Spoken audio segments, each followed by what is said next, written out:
Eh, comment? Bonne année, mon Julien. Allez, ça me fait plaisir de te revoir. Messieurs, dames, Bonjour, bonne année. Nouveau décor Et pour bonne santé. 2023. Ouais, regardez, on est dans la nature. Bon, j'espère que vous avez bien profité. Écologie, le Bitcoin Et carbone on va neutre. leur dire bravo à ceux qui ont survécu à 2022. Voilà, exactement. Hein, si 2023 va être encore pire. Non, j'en rigole. Si vous êtes encore là, c'est que c'est vraiment, vous êtes pugnace, bravo. Et on a vous fait aimez le bien plus nos dur. émissions, On a fait merci. le plus dur ou pas? Ouais. Alors maintenant, on fait un concours d'activation de cloche. Allez, s'il vous plaît, mettez-nous un petit like si vous voulez rien rater. On a beaucoup de data, vous allez voir, et c'est jusqu'à la fin parce qu'on a vraiment des Ouais. data hyper Ouais. sympas. Et on peut aussi dire que dès vendredi, on annonce le fameux top 10 des cryptos à suivre. Donc il y aura du lourd, il y aura Ça des petites suit. révélations et Ouais. puis des cryptos qu'il faut absolument avoir. Bon, ben on va attaquer tout de suite. Donc le récap de la semaine. Qu'est-ce qui s'est passé? On va voir chez Crypto Bubble. Bon, ok. Alors voilà, ok. Ah, ouais, c'est celui qu'on Toujours. voit. Hein, moi je t'en parle, je l'aime bien. Je sais. BitDAO qui est très poussé en ce moment, notamment par la DeFi. Il y a Lido, bien sûr, avec les Ethers. Qu'est-ce qu'on avait vu? On a Trust Wallet aussi qui remonte. Solana, parce que Vitalik Buterin a dit, c'est pas moche quand même. comme Ouais. techno. Moi, je trouvais ça très classe d'ailleurs. Ouais. Honnêtement, c'est Zeb qui est plutôt à mettre des coups de couteau en ce moment.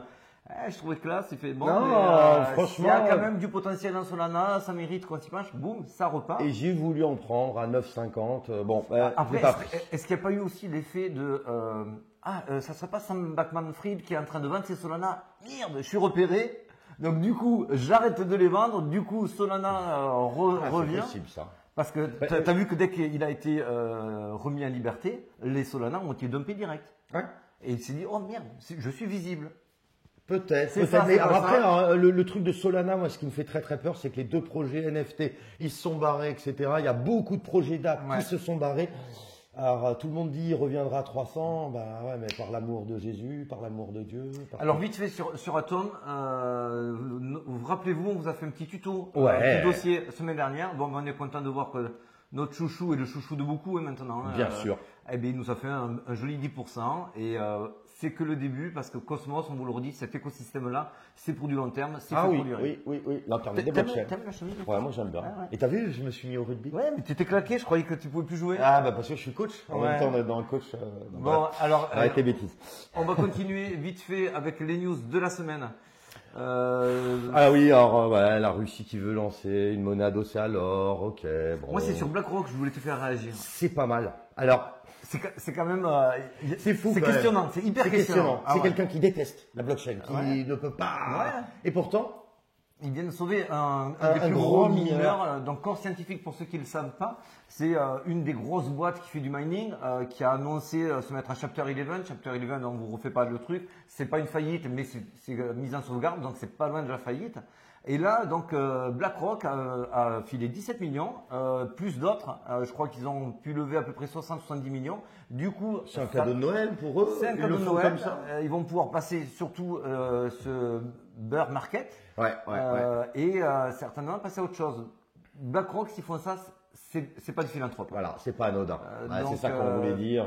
C'est pas Moi, le cadeau de Noël du coin. quand je vois ça, je me dis, si c'est pas le bottom, ça y ressemble quand même. hein. De toute façon, on le dit depuis longtemps. Après, chacun fait ce qu'il veut, etc. Moi, je persiste. Moi, je signe. Il y a des mauvaises news et justement, c'est ce qui pourrait permettre Ça m'a un petit peu plus embêté, c'est sur The Block. Oui. Un des développeurs, un des papas Du Bitcoin. du Bitcoin, c'est lui-même fait pirater 200 BTC, ouais. 200 BTC et il arrive même pas à se l'expliquer.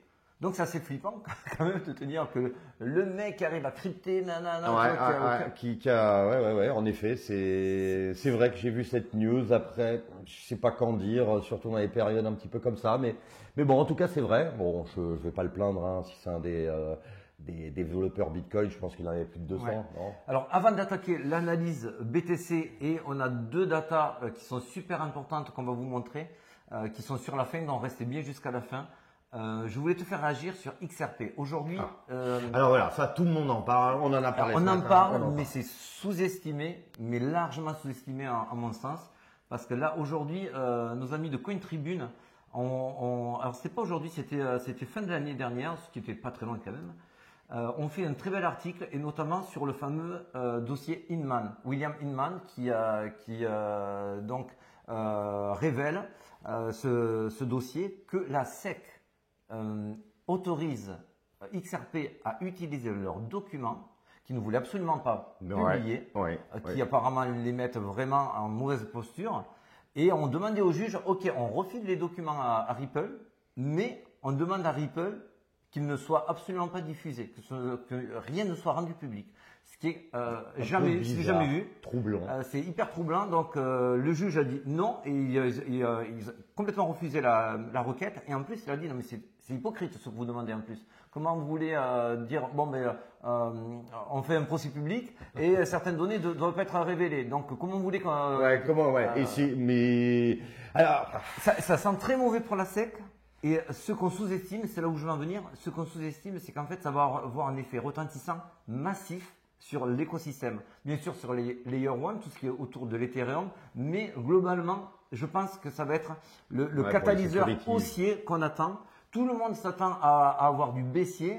Effectivement, je ne m'en cache pas que s'il y a une bad news, un catalyseur baissier, on peut aller dans les 12 000.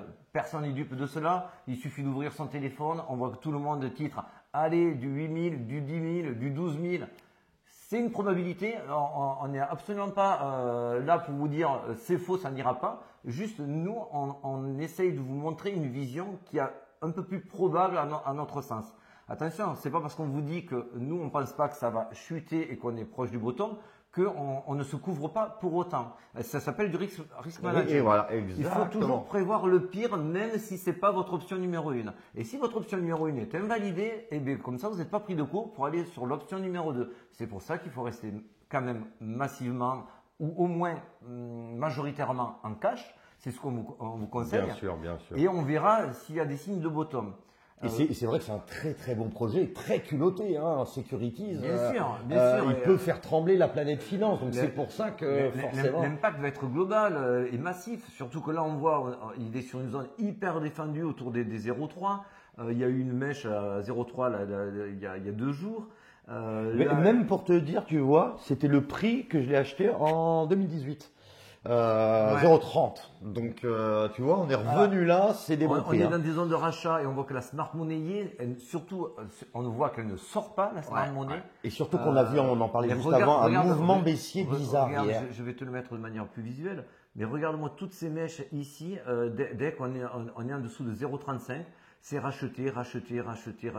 Il y a zéro construction, c'est même pas de l'accumulation, c'est du rachat massif. Donc oui, de l'accumulation, mais ce n'est pas de l'accumulation pour faire peur. Là, c'est vous toucherez pas cette zone, basta. Donc c'est très important. Ça veut dire que si en plus on met une étincelle de la SEC, ça peut faire quelque chose de joli et ça va vraiment, à mon sens, je dis bien à mon sens, ça n'engage que moi, mais ça va tirer l'écosystème des cryptos vers le haut. Tout à fait. Et je dirais même, il va y avoir un combat entre, je pense, XRP et Link. XRP qui lui veut changer la finance, alors que Link, il a pris un autre moyen qui est plutôt pas mal. Il veut aider les paiements Swift.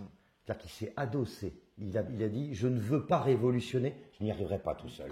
Donc voilà. En tout cas, la vérité est là. Parce qu'aujourd'hui, le débat tourne autour de quoi? On est sur le bottom, on est proche du bottom, où il y a la catastrophe majeure est à venir. Moi, perso, et bien sûr, en faisant abstraction d'un Black Swan, d'un USDT qui se fait dépeg massivement. Bien sûr. On voit qu'il s'est attaqué par des sociétés, notamment qui sont en procès avec Grayscale. On en parlera ultérieurement, mais pas aujourd'hui. Donc on sait qu'il y a des menaces, mais heureusement qu'il y a des menaces parce que c'est ce qui maintient toujours cette illusion que ça sera toujours pire et on ne pourra redémarrer que si les gens pensent que c'est la catastrophe et la pire est à venir. Et c'est quand on attendra tous la catastrophe que la pire est à venir qu'elle ne viendra pas. Le marché ne va pas tous vous faire gagner.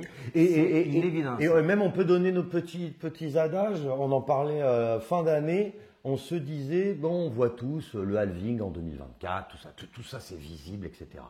Est-ce que justement, le petit Bitcoin ne nous ferait pas des petits mouvements bientôt là, en 2023, pour que les personnes qui sont capitulées, etc., se disent, non, de toute façon, il ne montera plus, c'est un bull trap, et qui continue à monter, on vend en haut, boum, le halving, et bien c'est là où ça descend. Imaginez ça, ce scénario. Ça peut arriver, et pour rebondir là où je voulais te faire venir, c'est sur l'histoire du bottom. Oui, on pense, nous, qu'on a touché un point bas. Oui, on se dit que c'est pas parce qu'on a touché un point bas qu'on ne peut pas aller plus bas s'il y a une donnée catalysante très négative, bien sûr.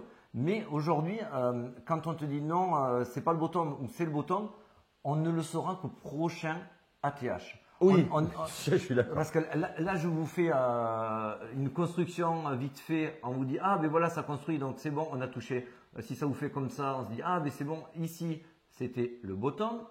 Mais en fait, si derrière, ça plonge derrière, on est d'accord que ce n'est plus le bottom. Donc en fait, on saura que c'est le bottom uniquement, et je dis bien uniquement, si on va faire un ATH. Et là, on se dira, bon, ben oui, le bottom, il était bien là, il était avant l'ATH. Bien sûr, donc, ça, je suis donc d'accord. aujourd'hui, on peut juste spéculer, et c'est ce qu'on s'emploie à faire, parce qu'on ne peut pas vous dire de manière sûre c'est le bottom, même dans 2 semaines, même dans 6 mois, et même si on avait raison que c'était également le bottom. En fait, pour moi, le bottom, c'est de se dire, est-ce que ça, c'est un niveau que tu peux acheter? Exactement. Et est-ce que c'est un niveau où techniquement on a des raisons d'y rentrer? Voilà. Et est-ce que fondamentalement c'est idiot ou pas? Alors maintenant on va développer. Alors, moi je voulais te faire réagir sur celle-ci. Alors celle-ci, on va essayer d'être le plus clair et le plus succinct possible. La ligne bleue que vous avez ici, on est sur les long-term holders, ceux qui gardent des altcoins et des bitcoins sur du long terme. En rouge, ce sont ceux qui en achètent sur du court terme. Ce qu'on voit classiquement, aujourd'hui, on ne parle pas de données absolues, mais ce qu'on voit de manière assez universelle, c'est qu'à chaque fois que vous avez le croisement, la ligne rouge qui passe sous la ligne bleue, ça veut dire quoi? Que les gens qui arrivent sur le marché achètent des bitcoins ou des altcoins moins chers que les gens qui les ont achetés des mois avant et qui les holdaient. Ce qui veut dire quoi? Qu'on est quand même dans une bonne zone. On est dans Quelqu'un qui vient d'arriver gagnera plus d'argent qu'un mec qui est là depuis quelques temps. On est dans une zone d'accumulation quand on arrive sur ces niveaux-là. On le voit. On l'a ici sur les coups en violet en dessous. Et là où Willy Woo n'a pas fait le travail jusqu'au bout, c'est ce que j'ai remarqué moi. En fait, attachez-vous à regarder très précisément les sortes de petites flaques rouges. Vous allez voir que les pics de bottom, c'est au début, à la construction de ce croisement qui ont eu lieu. Vous voyez là, je vous le pointe avec la souris. Ici, on n'a pas fait de plus bas. Ici, vous voyez la flaque rouge. Ici, on a fait un plus bas, on n'a pas fait de plus bas. Ici, on a commencé à ouvrir notre flaque. On voit qu'on est sur un plus bas. Donc, logiquement, on pourrait tabler sur un schéma identique. Attention, mes restes de statisticiens vous font vous dire que c'est pas parce qu'on a 3 ou 4 modèles qui se sont révélés exacts que le 4e ou le 5e se reproduira. Je dis juste que c'est un indicateur qui nous dit quand même, soyons pas trop à avoir le mal partout. Il y a quand même une logique. Une logique. L'autre logique, et je vais finir avec ça avant de te rendre la parole, parce que je parle beaucoup. Hein. Ah non, mais c'est très intéressant justement ce début d'année. Là, on s'est rendu compte, ça ne vient pas de moi. Je crois que c'est Maxime qui a publié ça. Merci à lui. Donc ça, c'est en bas, vous avez une ligne violette. J'espère que vous la voyez parce que c'est sur fond noir. Et les barres blanches, ce sont les obligations, les bons d'obligation chinois à 10 ans. Pourquoi on vous sort ça? Parce qu'en fait, on a vu une corrélation dingue avec le BTC. À chaque fois que le DXY, donc le dollar index, passe sous le prix des obligations chinoises, donc c'est les points verts. Ça donne un signal. Ça donne un signal haussier. Alors on est sur des beaux rallyes à chaque fois. On ne parle pas des petites 8-10% chez Atom qu'on adore. Hein. Non, c'est du costaud. Et donc on s'est amusé à les compter. Là au-dessus vous avez le Bitcoin en pourcentage. Et vous pouvez le voir, c'est chirurgical. À chaque fois que le dollar index passe sous les obligations, le Bitcoin nous fait à minima un rallye, au mieux un bull run. C'est exactement ça. Et d'ailleurs, on regarde là les dernières données. Qu'est-ce que vous voyez? Et là, Qu'est-ce qu'on voit? on est en train de croiser clairement de la même manière que les autres fois. Donc là, on a un peu plus d'historique. Donc là, on peut se dire effectivement. Il peut y avoir quelque chose. Là statistiquement, encore une fois, on ne peut pas juger. Il peut y avoir des black swans, un effondrement, etc. Mais en tout cas, ça, c'est des données vraiment intéressantes. Et je voulais juste finir maintenant que vous avez toutes ces données-là. On vous fera de l'order flow et de la macro semaine prochaine. Parce que là, hier, c'était Banco Holiday, c'était fermé, il s'est rien passé pendant la semaine. Oui, donc, on va parler sur rien. Donc, autant qu'on vous donne quelque chose quand on aura vu comment les marchés ont réagi à la semaine de l'entame, qui est souvent très importante. En revanche, là où je voulais vous faire réagir, c'était tac, tac, tac, tac, tac. On va le mettre en daily. Daily, voilà. Donc là, si on voulait faire du sweet trading ou même du day trading, on se rend compte qu'ici, on a deux zones. Alors certains appellent ça de l'imbalance, d'autres appellent ça du fair value gap. Ça dépend si vous êtes smart contract ou machin, ça, comment vous le suivez. Mais ici, en tous les cas, il y a deux belles zones à retravailler. Donc, je peux vous les donner, ces zones-là. Vous en avez. Une à 1700. Vas-y, parle, travaille un petit voilà, 1700, 17100 jusqu'à 17002. Voilà, et l'autre plus haut. À 17005, 17600.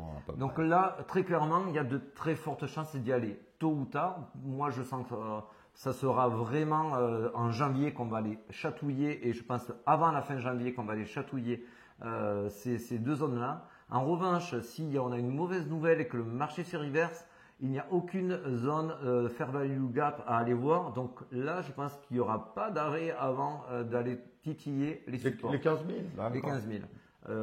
Voilà. Mais ça, c'est vrai que ça, c'est très intéressant pour ceux qui s'ennuient un petit peu et qui se disent, est-ce que je pourrais me choper un petit mouvement? Et en effet, là, on le voit. Là, et on voit que là, vous voyez, de suite, dans les 16 700 jusqu'à 17 000, on a vraiment beaucoup de liquidations à aller venir chercher, vraiment à très faible coût, puisqu'il y a très peu de volatilité. Il n'y a pas de liquidité. Enfin, on peut aller ça va chercher, revenir, on voit que ça revient. Donc voilà, ça c'est notre analyse aujourd'hui. Nous, on reste positif, pas par, comme tu aimes bien dire, c'est pas maximalisme, c'est permaboule. Voilà. Ah, nous, pas du tout. Hein. C'est pas par permaboule, c'est parce qu'on a de la donnée on-chain. Voilà, c'est parce qu'on voit que c'est racheté massivement dès qu'on et tape les même saisies. souvent, donc on va parler avec Alex technique, on parle macroéconomie, etc. Mais il y a aussi ce sentiment, le humain, les biais humains. C'est-à-dire que quand tout le monde que je croise dans la rue me dit on va aller à 1000, à 500, à 2000, j'ai qu'une envie, c'est que le Bitcoin y pète. Et je pense que tous les grands fonds veulent la même chose, parce qu'on va pas vous faire tous gagner quand j'entends. C'est pas possible. Voilà, donc c'est plutôt ça aussi qui m'intéresse, et de voir. D'ailleurs, tiens, petit jeu que je te donne au hasard. 31 décembre 2023, je veux ta prédiction sur le Bitcoin là, et je te donne la même. Allez, on se mouille. Allez, tu m'en donnes une pour juin et une pour décembre. Ouais, alors pour juin, allez, et comme ça on les note, on s'en souviendra. Il y aura un pic entre 30 et 35 d'ici juin. Il y aura un retracement dans les 25. Je pense qu'on va vraiment onduler entre 25 et 35 sur l'année 2023 et finir fin 2023 sur le mi-ATH, donc sur du 35, pour que 2024 on dépasse les 35 aisément. Ok. Alors à moi, moi je pense qu'on va rester dans un petit range pendant à peu près 2-3 mois à peu près, et après on risque de scoltiner. Toi tu disais ouais 25, moi je suis dans les 30. 30, il y a un gros mur qui arrive. Mais je pense qu'on va le péter. Moi je pense qu'on va aller. Alors je vous dirais même, donc le 31 décembre, moi je dirais un petit 50 000. Vous voyez ce que je veux dire? En dessous, en ATH, et pas le plongeon, donc pas le 2000. Vous nous le ressortirez. Remind me this in 1 year. Et on enverra toujours une photo de nos fesses. Toujours, exactement. Non, mais après, notez bien qu'en mars-avril, il va y avoir des dates pivots avec la Fed. Bien sûr. On va être sur un plateau au niveau de l'augmentation des taux. Là, c'est vraiment des prévisions, on va dire. Je suis tout à fait d'accord avec Phil de Point Indicator qui lui estime qu'il va y avoir une bascule, qu'il va y avoir le fameux levier, le pivot qui va être effectué entre avril, mai, début juin. Je le crois complètement parce que la Fed ne pourra pas être aveugle. Bien sûr. Malgré qu'elle soit toujours en retard, qu'elle réagisse toujours à rebours de ce qu'on voit et qu'elle répète les mêmes erreurs, que ce soit sur les hausses ou sur les baisses. C'est pour ça qu'on pense que ça va aller en ce sens-là. Alors après, le dernier point que je trouve un petit peu négatif, mais c'est pas grave, on a parlé que du positif, c'est que l'argent reste dans les réserves américaines, alors qu'elle commence à repartir sur les marchés, bah, maintenant elle remonte. Pas grave, c'est les frais de repo. Bon, c'est pas grave, hein. On se fait la bise. Et Allez. alors, Bon, du coup, à vendredi si vous êtes là. ouais, on Et, vous donne notre top 10 et voilà, on vous dira nous ce que l'on en pense. À très vite. Ouais. Ciao, ciao. T'as vu la blague encore sur Ripple? Alors, c'est Ripple qui appelle Donald Trump et qui lui dit, mais alors, et comment ça se passe?